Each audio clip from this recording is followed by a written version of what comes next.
Hello lovely heads, welcome home. My name is Starlight aka Hippie Gamer Chick and I am obsessed with spirituality and gaming. If you're into gaming or spirituality or this sort of thing in general, please hit that subscribe button down below, click the bell to turn on notifications, and you can also follow me on Instagram. I'll pop my handle right here. I also use Twitch if you want to check me out over there. I'll pop that handle here. Today's video is going to be all about a massive music scene in Australia called the Bush Doof scene and why I love this scene and how it changed my life. So I don't know what you would call them in America or overseas. I know in India, I think that's where it actually originated. They were called Goa parties. So I just had a quick Google. It's so interesting. So the first Goa parties were held at Bamboo Forest at South Agena Beach, Disco Valley at Vagator Beach, and Arambol Beach in 91 and 93, which is crazy because I went to Arambol in India. Cool. And then it just said the attempts initially were made to turn them into commercial events, which met with much resistance and the need to pay the local Goan police bakshish. Wow, I just want to see where Bush Doofs started. So Melbourne. Post-punk electronic music scene of Melbourne, Australia in the early 1990s. Events referred to as doofs are now held worldwide and have built from a small set of social groups to a subculture with millions of active members worldwide. So it's spread its wings all over the world, which is crazy, but my first Bush Doof was in 2009 and I was like massively into the nightclub scene. Like at that time, I was going out with, you know, a lot of my friends. We'd go to like R&B nights or we listened to a lot of house. I remember I was a promo girl. I'll insert a photo here. So me and one of my best friends would dance on stage, go dancing, I guess you'd call it. And we would invite people in and get free drinks. And it was like one of the most fun jobs I've ever had because we basically got paid to party. But that was kind of what I was used to. And oh hello, he has to join every video. You guys know the peanut by now. And yeah, my brother had mentioned these parties and he was a huge part of the rave scene, which is kind of where it overlapped. A lot of people who started going to Bush Doofs, so outdoor festivals, started in the rave scene and then seeped over into the doof scene. So I had never been to a rave, but my first doof was this small doof run by my cousin and a few of his friends. And I just remember it was so magical. It was like something I'd never experienced. I got there and everyone was kind of dressed in earthy colors and no one really cared about really what they looked like. It was more just like back to nature and back to earth and everyone's just dancing to the music. And a huge part of Goa or doof festivals is psytrance music, which if you're not into electronic music, it's hard to describe, but it's 135 to 150 beats per minute. So I'm like, I'm gonna insert a clip of some like psytrance music here so you guys can hear it, but it's really fast and upbeat. And I mean, there is dark side, which I'm not a huge fan of, but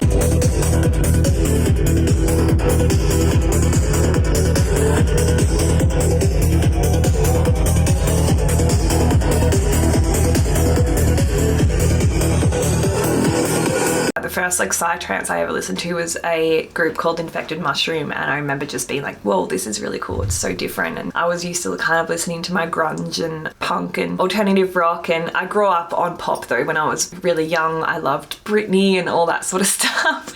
And then my brother showed me the way to like a totally different world of music. Yeah, so I ended up listening to that music and then we went to this doof and I was just like, wow, everyone's so chilled and beautiful. And it wasn't about like, you know, guys coming over trying to pick you up. It was just a completely different feeling to going to EDM parties, like raves. They weren't called raves. Like we had a big festival called Stereosonic where it had huge DJs. Like, oh my God, my brain is not working. This is hard for me to film today. But Stereosonic had people like Skrillex, I can't even say his name, Carl Cox. Just more mainstream artists would go to festivals like that. Whereas the Bush Doof scene, it was kind of more underground psytrance artists. It's gotten way bigger now. So there's all sorts of artists that play. But yeah, I just had never experienced, like my brother played at that doof, the first one I went to, and I was like front and center, so excited to watch him play. And it was just this like culture of people wanting to kind of expand their consciousness and talk about things that mattered, talk about spirituality and the universe, and just have these profound conversations. And my memory card filled up, so I had to restart the video. So hopefully the camera hasn't moved too much. I'm just going to try and film from where I was filming.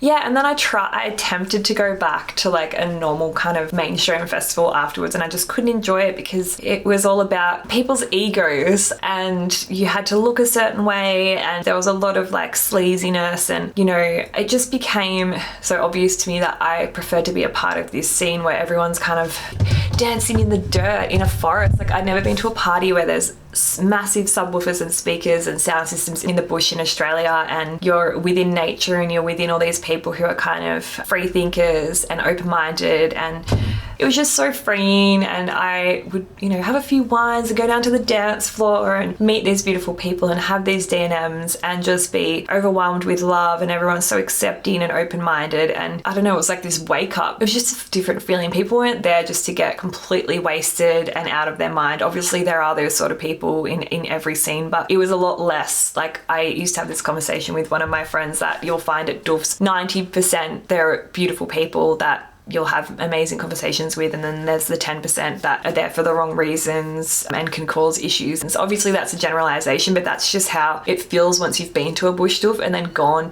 back to a nightclub or something. It just feels totally different, the energy of people. And yeah, so I guess for me, I just felt like I'd found my people, my family, my tribe, people that I could feel this connection to without even knowing them. Just this, everyone's smiling at each other, no one's pushing past each other or like trying to act a certain way. And yeah, it's just magical. Like, obviously over the years it hasn't always stayed like that. Like, anything that people find out about like this, it tends to get larger and you have to kind of evolve with it. And the ones that I used to go to were very different to the ones that are around today. I mean, it's been over 10 years, so of course they're going to change, and then I've heard about the ones even 20 years ago that were so different. It's just, life is ever changing and ever evolving, and so are people. But yeah, I just found it to be this really non-judgmental space, and you meet a lot more people into spirituality. And if you're first getting introduced to that, it's cool to chat to all these people that have a different view on the world. So love them. And I have breaks every now and then. Obviously we had 2 years in heavy lockdowns in Melbourne, Australia, so they were all shut down for a long time, and it was really, really hard because I missed being free in the forest and dancing. And then they came back, and I've gone to a few, and I've introduced my husband to the scene because he'd never been to one. Like, he'd only ever been to rock festivals and things like that, which I still love, like seeing all of that. But yeah, it blew his mind as well. He's like, wow, just everyone's just so loving and beautiful. And yeah, you just surround yourself with this positive energy. Just be free. You go there and release this like alter ego, and then it seeps into your everyday life. Like, obviously it did with me.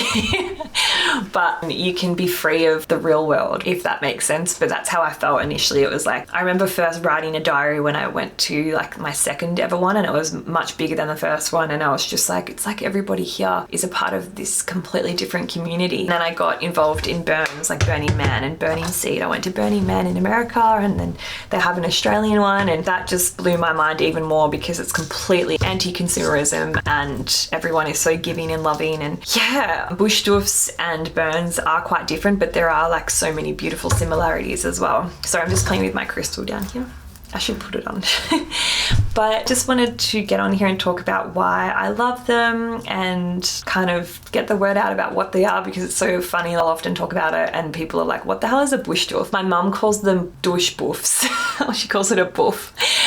A bush doof, outdoor music festival basically in the forest. Well, another thing I forgot to describe is how it's all set up. So basically you're usually camping, or you have a caravan or your car, and then they'll have food stalls or market stalls. The smaller ones don't have that. They might have like one food stall. Yeah, you just go out, and every day they have different DJs, and sometimes they'll have workshops, and the big ones go all out and just have crazy sets and amazing workshops and whole meditations, and they're incredible. But I prefer the smaller ones. Like, the big ones can be fun occasionally, but they're just, I get so tired. I feel like an old biddy, is that the word? An old woman these days. I'm just like exhausted after a few days. Some people stay there for like the week or 2 weeks or 3 weeks. I can't do that anymore. I prefer just to go for a few nights and explore and see all the artwork and the decor. People hang up this amazing decor in the middle of a forest with just psychedelic artwork everywhere, and you know, it's all handmade and just really, really creative and majestic, and it's just so cool to go be amongst artists who work for themselves, like independent artists, independent creators, and be a part of it. It's really, really awesome. I don't know if I'm describing this right or if you're going to even understand what I mean, but basically the scene for me is just so eye-opening, and I love seeing all the performers and doing the workshops, and I love the smaller ones that like less people know about because it's more of a community vibe. If it's cold, they'll have like bonfires everywhere. If it's warm, people have like water fights with water guns and just run around free. And yeah, I've been going to them for many years and just always felt at home. I met both of my ex-partners through them. I met my current partner at a live music night as well. It wasn't a bush doof, but still it's just kind of crazy how that happens. Music seems to bring me together with people I love. And then as I went to more and more of them, costumes became more prevalent, people dressing up and like getting out of their comfort zone. I remember the first time I saw more acceptance of people wearing whatever the hell they want to wear, and I love that because you should be able to wear whatever you want to wear, and that was much more accepted in this scene. And it was just so cool to see guys, you know, walking around with dresses on, and way more people with kind of an alternative view on the world, I guess is the best way to describe it. So I'm gonna insert some clips of me and friends at random festivals and parties and just give you a little glimpse of what it's like to be there.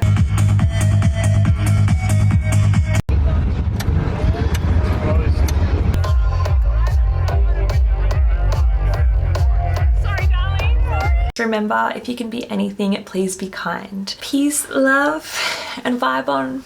Mwah.